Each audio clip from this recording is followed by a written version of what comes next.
नमस्कार, मैं हूं राहुल चौहान। एक दर्दनाक हादसे के साथ शुरुआत करेंगे। वृंदावन में एक बड़ा हादसा हुआ है।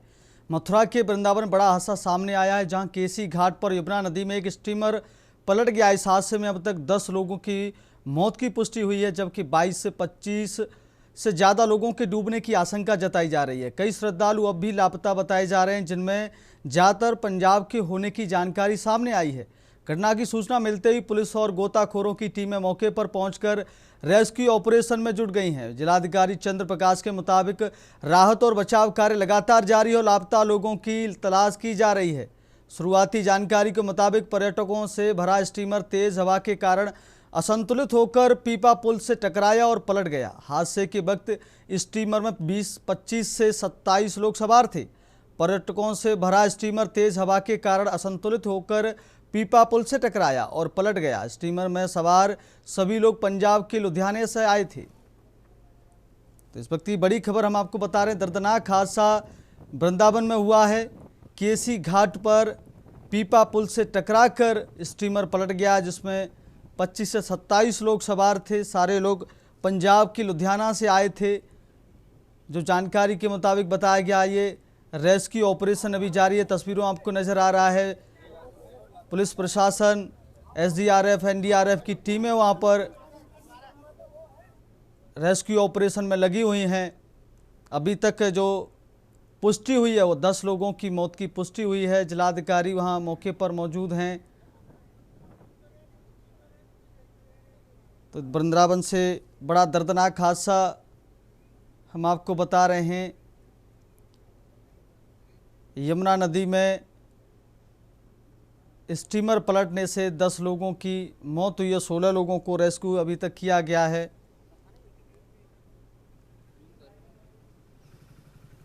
देखिए, लगभग 3 बजे के आसपास ये बहुत ही दुर्भाग्यपूर्ण दुर्घटना घटी है। पंजाब से लुधियाना से कुछ श्रद्धालु आए हुए थे और जो सवेरे लगभग इनकी संख्या 32 के आसपास थी, जो 2 नाव में सवार थे। यहाँ वृंदावन का दर्शन कर रहे थे यमुना जी के किनारे, और उसमें दुर्घटनावश एक नाव डूब गई है, जिसमें 10 लोगों की असामयिक मृत्यु हुई है। करीब 15 से अधिक लोग सकुशल बचा लिए गए हैं और भी रेस्क्यू ऑपरेशन चल रहा है। 3-4 लोगों के अभी ये भी एग्जैक्टली नहीं बता पा रहे हैं कि कुल कितने लोग थे, बट अभी भी 3-4 लोगों के मिसिंग होने का ये लोग बता रहे हैं। तो मुझे लगता है कि अच्छी बात ये थी कि यहीं सारे गोताखोर रहते भी हैं। जिनकी नाव थी वो सब गोताखोर भी हैं, तो यहीं थे। तो वो लगातार, आप स्वयं भी देख रहे होंगे, हर आदमी लगा हुआ है इसमें। तो मुझे लगता है कि हम सभी लोग मिल करके इसको, जो राहत का बचाव कार्य है, उसको बहुत जल्दी पूरा कर लेंगे। हमने यहाँ मथुरा में आर्मी भी स्टेशन है, तो हमने आर्मी भी बुलाई हुई है, आ गई है। एनडीआरएफ भी पहुँचने वाली है। तो मुझे लगता है हम सभी मिल करके सारे लोगों को, अभी जो अवशेष बचे लोग हैं उनको, माँ के बिहारी जी की कृपा से वो सकुशल बच जाएंगे। टीमें लगाई गई हैं अभी तक? देखिए, आप स्वयं देख रहे होंगे, 60 से अधिक गोताखोर लगे हुए हैं और भी तमाम टीमें हैं जो हर समय बढ़ ही जा रही हैं। सुरक्षित कितने लोग निकाल लिए? देखिए, 10 के अलावा जितने भी लोग निकले हैं, करीब 15 से अधिक लोग अब तक सुरक्षित निकले हैं, जो पूरी तरीके से सुरक्षित। कारण सामने आया स्टीमर पलटने का? अभी देखिए, आपके सामने ही सब लोग, पहले बचाव ज़्यादा जरूरी था और वो उसके बाद क्या कारण है कि कोई हादसा बहुत बड़ा है, उसकी जांच जरूर होगी। देखिए, लगभग 2:15 बजे ये बंसीवट और केसी घाट के बीच में यमुना नदी पे जहाँ पॉन्टून पुल है, वहाँ पे एक नाव दुर्घटनाग्रस्त हुई, जिसमें लगभग 25 से 27 लोग बताए जा रहे हैं। अभी एग्जैक्ट नंबर जो लोग हैं उनसे बातचीत करके कंफर्म किया जा रहा है। टकराने का जो प्रथम दृष्टया कारण अभी तक लोग जो बता रहे हैं वो था कि पॉन्टून पुल से टकराकर ये घटना हुई है। उसमें अभी तक 10 डेड बॉडीज रिकवर की जा चुकी हैं। फायर सर्विस की टीम, पुलिस की टीम, स्थानीय गोताखोर, स्थानीय नाविक, सभी लोग यहाँ पे राहत और बचाव कार्य में लगे हैं। एनडीआरएफ और एसडीआरएफ की टीमें भी अपने नियत स्थान से रवाना है। जल्द ही जल्द वो भी वहाँ पहुँच जाएंगी। जो भी मिसिंग लोग हैं उनकी तलाश जो है की जा रही है। और जो स्थानीय, जैसा मैंने बताया, स्थानीय पुलिस, गोताखोर, प्रशासन की पूरी टीम यहाँ पे है। मेडिकल टीम जो भी रिकवर की जा रही है, जो जीवित लोग निकले हैं उनको उपचार हेतु अस्पताल में भिजवाया गया है। तो मेडिकल टीम, प्रशासन की टीम, पुलिस टीम, ये सारी जो प्रशासकीय विभाग हैं उनकी टीमें लगातार कोऑर्डिनेट करके इस सर्च एंड रेस्क्यू ऑपरेशन को कंप्लीट कर रही है। जल्दी हम जो भी मिसिंग लोग हैं उनको भी रिकवर कर लेंगे। इसी खबर पर हमारे साथ संवाददाता सुशील चौधरी जुड़ गए हैं। हादसे में 10 लोगों की मौत हुई है, 16 रेस्क्यू किए गए हैं। जिलाधिकारी चंद्र प्रकाश के मुताबिक राहत बचाव कार्य युद्ध स्तर पर चल रहा है। उन्होंने बताया कि आर्मी को भी बुलाया गया है और एग्जिट जो आंकड़े हैं उनको पता लगाने की कोशिश की जा रही है लोगों से बात करके। इसी खबर पर हमारे साथ संवाददाता सुशील चौधरी जुड़ गए हैं। सुशील, अभी तक क्या जानकारी आपको मिली है, क्या अपडेट आपको मिली है? सुशील, आवाज आ रही है आपको? जी, मैं आपको बता दूं कि मथुरा के वृंदावन में बहुत ही दर्दनाक जो हादसा है वो देखने को मिला है। वृंदावन में जो एक परिवार था जो कि लुधियाना से वृंदावन आया हुआ था, जो कि एक जो नाव है उसमें बैठ के वृंदावन घूम रहा था, जो कि केसीवट से और बंसीवट के जो केसी घाट से बंसीवट के बीच का ये एरिया है। उसमें एक जो पांटून जो पुल बना हुआ है उससे टकराती है। टकराने के बाद जिसमें लगभग 27 लोग मौजूद थे वह जो पलट जाती है। पलटने के बाद जिसको जो लोग थे वह यमुना जी की जो गहरा पानी है उसमें गिर जाते हैं। गिरने के बाद जब प्रशासन द्वारा उनको रेस्क्यू किया जाता है, रेस्क्यू करने के बाद जो लोग हैं उनको बाहर निकाला जाता है, जिसमें से जो 10 लोग हैं उनकी दर्दनाक मौत हो जाती है और जो 16 लोग हैं उनको रेस्क्यू के द्वारा बाहर निकाला जाता है। प्रशासन लगातार लगा हुआ है। मैं आपको बताते हैं जिलाधिकारी, एसएसपी, डीआई सारे मौके पर पहुंच चुके हैं, लगातार लगे हुए हैं लोगों को रेस्क्यू करने में, ढूंढने में। और जो एसडीआरएफ और एनडीआरएफ की टीम है वो भी वहां पहुंचेंगी। इस तरीके से जो हादसा हुआ है बहुत ही दर्दनाक हादसा है। जिस तरीके से देखा जाए तो मथुरा में जिस तरह 10 लोगों की मृत्यु है, बहुत ही बड़ा हादसा देखने को मिला है। जी सुशील, बड़ा ही दर्दनाक हादसा है। 25 से 27 लोग इसमें सवार बताए जा रहे थे और जिलाधिकारी सतीश प्रकाश के मुताबिक बताया जा रहा है, चंद्र प्रकाश जी के द्वारा बताया जा रहा है कि युद्ध स्तर पर इसकी जो है रेस्क्यू ऑपरेशन हम चला रहे हैं और अभी तक आंकड़े उनके द्वारा बताए नहीं गए हैं। तो अभी तक कितने लोगों की मृत्यु इसमें सामने आई है, कितनी डेड बॉडी बरामद हुई है, सबको निकाला गया? जिस तरीके से जो वृंदावन में घटना देख रही है बड़ी और बहुत ही बड़ी घटना है, जिसमें लगभग जो जिलाधिकारी द्वारा और जो डीआईजी है उनके द्वारा जो बताया गया है 10 लोगों की मृत्यु बताई गई है। यह बहुत ही दर्दनाक घटना है। इस समय हम यहाँ पे मौजूद हैं मोर्चरी पे, यहाँ पे अभी जो डेड बॉडी है वह नहीं पहुंची है, जो कि वृंदावन में लगभग 3:15 बजे की घटना थी। जिस तरीके से जो घटना में जो मौतों का आंकड़ा निकल के आया है वह आधिकारिक तौर पर 10 लोगों की मृत्यु हुई है। जिस तरीके से जो बड़ी घटना है, जिस तरीके जो मथुरा वृंदावन एक पर्यटन स्थल है और यहाँ पे जो लोग हैं वह घूमने के लिए पहुंचते हैं। जिस तरीके ये जो 27 लोग थे जो कि जिस नाव में सवार थे उनका एक हादसा होना और नाव पलट जाना, वह भी जिसमें भी 10 लोगों की मृत्यु हुई है, वह बहुत ही दर्दनाक है। लगातार जो टीमें हैं वह लगी हुई है, रेस्क्यू कर रही हैं। लगभग 50 गोताखोर है जो लोकल के हैं, प्रशासन है, सारे लगे हुए हैं। आप तस्वीरों के माध्यम से देख सकते हैं। तो मैं अपने दर्शकों को बताना चाहूंगा जिस तरीके से वो घटना हुए जो प्रशासन है मुस्तैदी के साथ लगा हुआ है और जो सर्च रेस्क्यू चलाया जा रहा है और जो लोग हैं जो लापता हैं उनको खोजने का प्रयास किया जा रहा है। जी सुशील जी, अभी तक जानकारी आपको वहाँ मौके पर क्या जानकारी है, मौके की क्या अपडेट है अभी आपके पास? जी, जिस तरीके से जो यहाँ पे 27 लोग थे उनमें से जो 16 लोग हैं उनको जो प्रशासन है उसके द्वारा रेस्क्यू के द्वारा बाहर निकाला गया है और जो लोग निकाले हैं उनको अस्पताल में भर्ती कराया गया है उपचार के लिए। इस तरीके से प्रशासन लगातार लगा हुआ है। 10 लोगों की जिसमें मृत्यु हो चुकी है और जो लोग हैं लगभग 1 दर्जन से जो लोग हैं वह लापता है, उनको भी लगातार खोजने का प्रयास किया जा रहा है। जिस तरीके से जो गोताखोर है और जो टीमें हैं एसडीआरएफ एनडीआरएफ सारे जो खोजने में लगी हुई है। प्रशासन लगातार लगा हुआ है क्योंकि जो लोग हैं उनको ढूंढा जाए।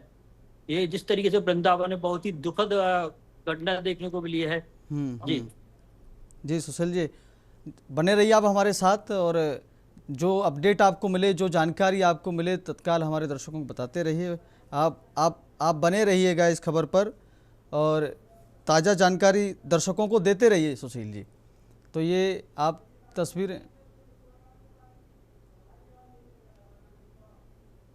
हम्म हम्म। हादसे में 10 लोगों की मौत, 16 का रेस्क्यू हो चुका है। तो ये लगातार जानकारी आपको हम बता रहे हैं दर्शकों। यमुना के केसी घाट पर ये स्टीमर पलटा है। तेज़ हवा से असंतुलित होकर यह हादसा हुआ है। पहले बताया जा रहा है, जो जानकारी मिली है, स्टीमर तेज़ हवा के कारण असंतुलित हुआ और पीपा पुल से टकराया, उसके बाद पलटा। ये लगातार ये जो जानकारी सामने आ रही हैं, दर्दनाक हादसा, 10 लोगों की मौत बताई जा रही है, 16 लोगों का रेस्क्यू अभी तक किया गया है। मथुरा के वृंदावन से बड़ा ही दर्दनाक हादसा हम आपको बता रहे हैं।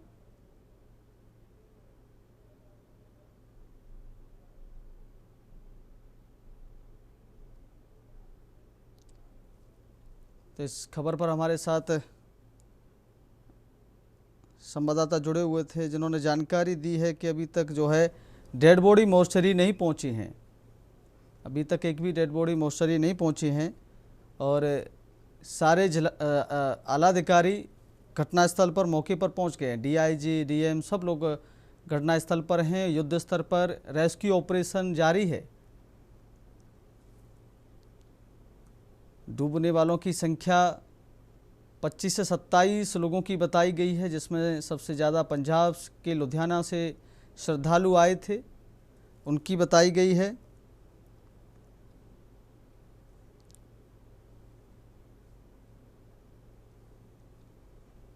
बड़ा ही दर्दनाक हादसा वृंदावन से आपको बता रहे हैं। केसी घाट पर स्टीमर पलटने से 10 लोगों की मौत हुई है।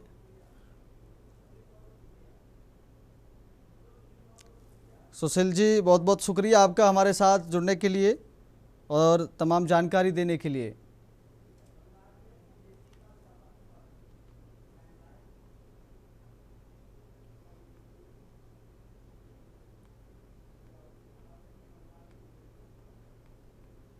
अब बात करेंगे बंगाल में बीजेपी का शपथ पत्र। पश्चिम बंगाल विधानसभा चुनाव से पहले भाजपा भरोसा पत्र जारी कर दिया है। इस दौरान पार्टी चुनाव के बीच अपने प्रचार को मजबूत करने की कोशिश कर रही है। भारतीय जनता पार्टी शुक्रवार को अपना घोषणा पत्र जारी कर दिया है, जिसे भरोसे का शपथ पत्र नाम दिया गया है। इस पत्र को गृह मंत्री और बीजेपी नेता अमित शाह ने जारी किया है। इस मौके पर पार्टी का कहना है कि यह पश्चिम बंगाल के लोगों के लिए विश्वास का दस्तावेज है और इसमें जनता से जुड़े अहम वादे शामिल किए गए हैं। भाजपा के घोषणा पत्र के वादों की बात करें तो भाजपा सरकार घुसपैठ के खिलाफ जीरो टॉलरेंस की नीति अपनाएगी। भाजपा सरकार एक एक घुसपैठियों को चुनकर बाहर करेगी। 45 दिन के अंदर 7वें वेतन आयोग को लागू किया जाएगा। भाजपा हर महीने हर माता के बैंक अकाउंट में 3,000 रुपये ट्रांसफर करेगी। महिलाओं के स्वास्थ्य पर विशेष ध्यान दिया जाएगा। यूनिफॉर्म सिविल कोड बंगाल में भी 6 माह के अंदर लागू किया जाएगा।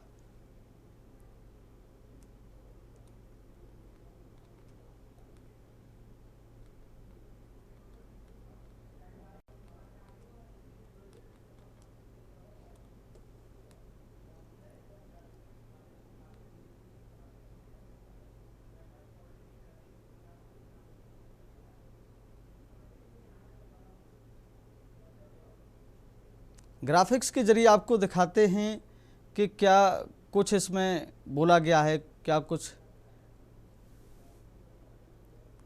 घुसपैठ पर सख्त रोक। तो ग्राफिक्स के जरिए हम आपको दिखा रहे हैं, घुसपैठ पर सख्त रोक है, सिंडिकेट राज और कटबनी खत्म। टीएमसी शासन पर व्हाइट पेपर जारी, पशु तस्करी पर बड़ी कार्रवाई। 5 साल में 1 करोड़ नौकरियां, बेरोजगार युवाओं को 3,000 माह, महिलाओं को 3,000 माह आर्थिक मदद। ये बड़ी जानकारी। 33% सरकारी नौकरियां महिलाओं के लिए। महिला सुरक्षा के लिए विशेष पुलिस बल। धान, आलू, आम की खेती में सहायता।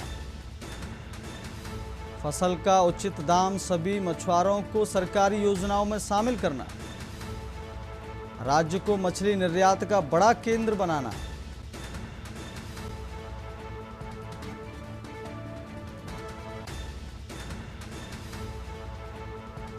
जूट उद्योग का आधुनिकीकरण, दार्जिलिंग चाय को बढ़ावा।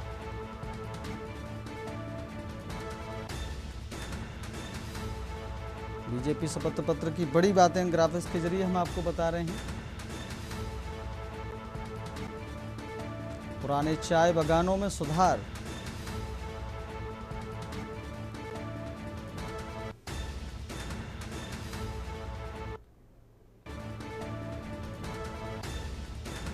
सिंडिकेट राज और कटमनी खत्म, टीएमसी शासन पर व्हाइट पेपर जारी, पशु तस्करी पर कड़ी कार्रवाई, 5 साल में 1 करोड़ नौकरियां, बेरोजगार युवाओं को 3000 माह,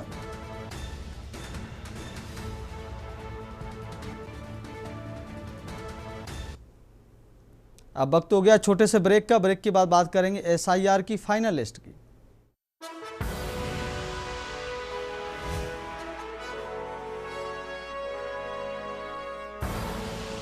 आप देख रहे हैं के न्यूज, खबरों का सारथी। ब्रेक के बाद फिर आपका बहुत स्वागत है। ब्रेक से पहले बात कर रहे थे हम एसआईआर की फाइनल लिस्ट की। उत्तर प्रदेश की राजनीति से जुड़ी बड़ी खबर सामने आई है। आगामी चुनावों की तैयारी के बीच निर्वाचन आयोग ने फाइनल वोटर लिस्ट जारी कर दी है, जिसमें चौंकाने वाले आंकड़े सामने आए हैं। राज्य में 166 दिनों तक चले विशेष प्रांगण पुनरीक्षण 2026 एसआईआर अभियान के बाद मतदाता सूची में भारी बदलाव देखने को मिला है। इस अभियान की शुरुआत 27 अक्टूबर 2025 को हुई थी और 10 अप्रैल 2026 को इसका समापन हुआ।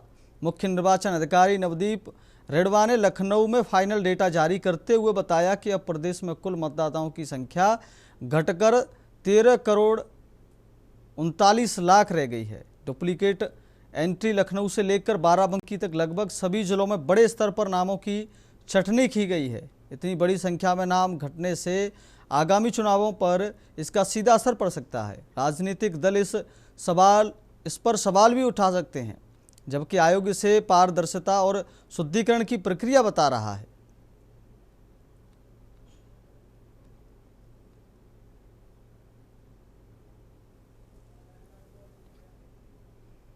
एसआईआर पर से जुड़े महत्वपूर्ण आंकड़े आपको ग्राफिक्स के जरिए बताते हैं। कुल मतदाता 2026 में 13.39 करोड़, हटाए गए नाम 2.06 करोड़। अभियान की अवधि 166 दिन 27 अक्टूबर 2025 से 10 अप्रैल 2026 तक।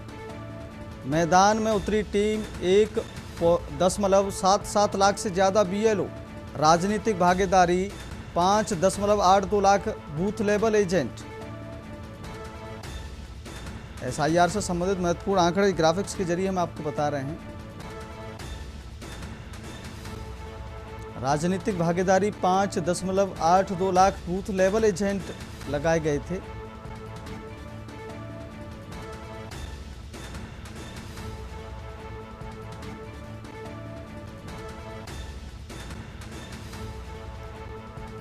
कुल मतदाता 2026 में 13.39 करोड़, हटाए गए नाम 2.06 करोड़। अभियान की अवधि 166 दिन।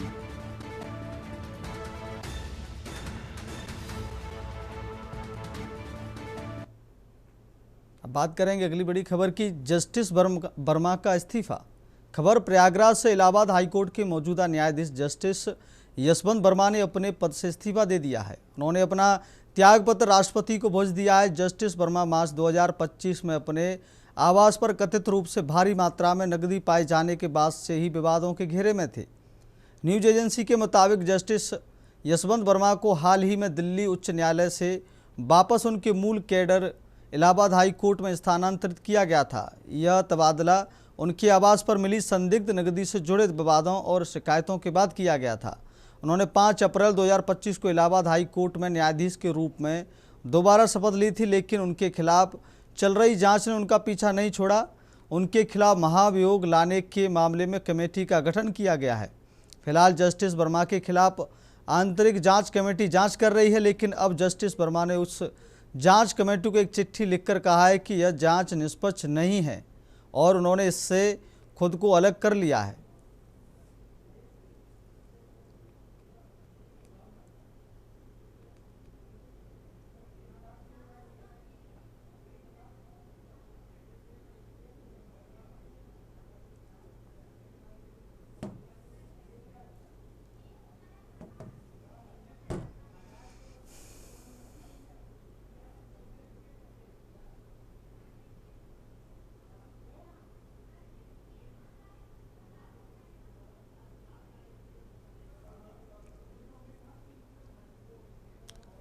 यद्यपि मैं आपके आदरणीय कार्यालय को उन कारणों से विवश नहीं करना चाहता जिनके कारण मुझे यह पत्र प्रस्तुत करना पड़ रहा है, फिर भी अत्यंत पीड़ा के साथ मैं इलाहाबाद उच्च न्यायालय के न्यायाधीश पद से तत्काल प्रभाव से अपना त्यागपत्र दे रहा हूं।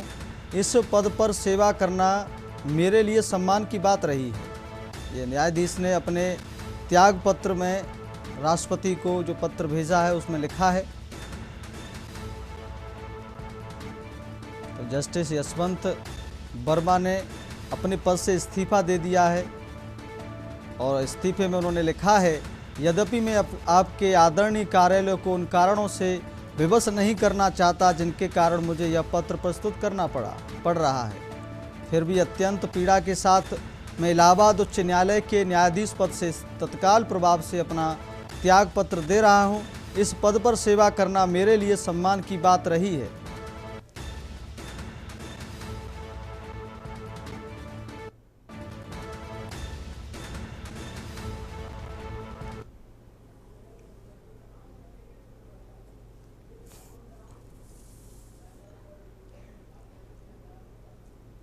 अब बात करें अगली खबर की। चल यार धक्का मार। अलीगढ़ में एक प्रतिष्ठित स्कूल की बस का वीडियो सोशल मीडिया पर वायरल होने के बाद हड़कंप मच गया है। वीडियो में बच्चे बस को धक्का लगाते हुए नजर आ रहे हैं, जिसे लेकर सुरक्षा व्यवस्था पर सवाल उठ रहे हैं। यह मामला क्वारसी थाना क्षेत्र के स्थित रामघाट रोड पर स्थित OLF स्कूल का बताया जा रहा है। जानकारी के अनुसार इस स्कूल में शहर के कई बड़े घरानों और अधिकारियों के बच्चे शिक्षा प्राप्त करते हैं। वायरल वीडियो सामने आने के बाद शिक्षा विभाग ने मामले को गंभीरता से लिया है। बेसिक शिक्षा अधिकारी अलीगढ़ ने वीडियो के आधार पर RTO अलीगढ़ और स्कूल प्रशासन को पत्राचार कर आवश्यक कार्रवाई के निर्देश दिए हैं।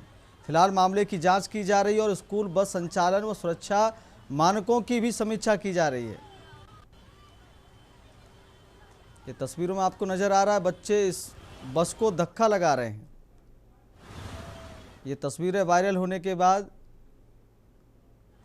बेसिक शिक्षा अधिकारी ने RTO को पत्राचार लिखा है। बस सुरक्षा मानकों की जांच की जा रही है। बात करेंगे अगली खबर की। गंदे पानी से फैला पीलिया। दुर्ग जिले में एक बार फिर पीलिया का प्रकोप देखने को मिल रहा है। भिलाई के सेक्टर 7 स्थित वार्ड क्रमांक 67 में यह बीमारी तेजी से फैल रही है, जहां अब तक 22 से अधिक बच्चों में इसके लक्षण पाए गए हैं।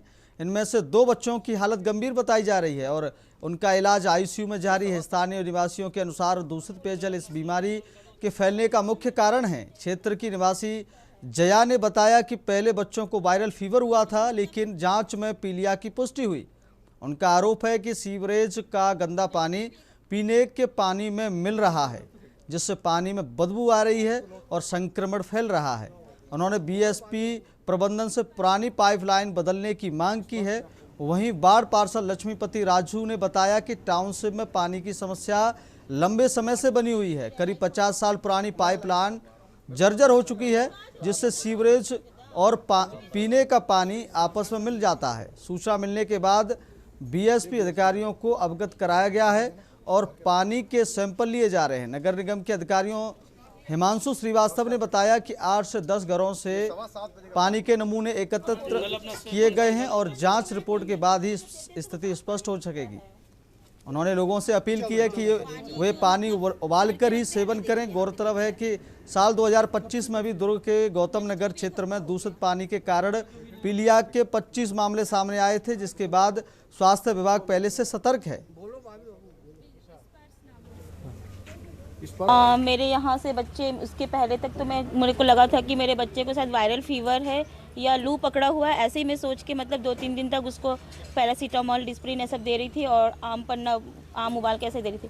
फिर 2 तारीख को जब हनुमान जयंती के दिन मैं मंदिर गई तो वहाँ पे 2-3 लेडीज़ें थी, तो वहाँ उन लोगों ने मुझसे पूछा कि इतने लेट कैसे आए। तो मैंने कहा कि थोड़ा सा मेरे बच्चे की तबीयत ख़राब है तो मैं इस वजह से थोड़ी सी लेट हो गई। तो तब क्या हो गया, तो उन्होंने कहा कि मैं बताइए कि मुझे मेरे बेटे का फीवर है करके। मेरे को पहले हमारी यहाँ की सभी बहनें आई थी परसों मेरे पास, बोले कि भैया ऐसी सी बात है, पानी ख़राब आ रहा, पीलिया।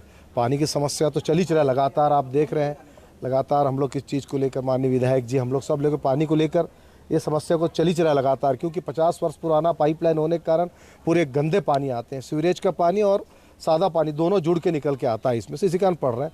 तो हम लोगों ने तुरंत बीएसपी के संबंधित वाटर सेक्शन में है प्रकाश राव, उसको और संबंधित अधिकारियों को जानकारी दिए। तो कल बीएसपी की टीम सुबह आके आई, सैंपल ली, पूरा सैंपल लेने के बाद मैंने पूरी जानकारी लिया कि ऐसी सी बात है। तो देखा कुछ बच्चे आईसीयू में भर्ती हैं। अभी सैंपलिंग लेके जा रहे हैं हम लोग यहाँ से, जो अपना वार्ड नंबर 67 है वहाँ से। अब जो जानकारी मिलेगी जब टेस्ट करके बताएंगे उसमें क्या निकला है क्या नहीं निकला है। क्या कुछ खबर आई थी आपको, मतलब आप लोग क्यों आए यहाँ पे? हम लोग को ऐसी खबर मिली थी कि यहाँ पे पीलिया फैला हुआ है, जिसके कारण हम लोगों को आना पड़ा।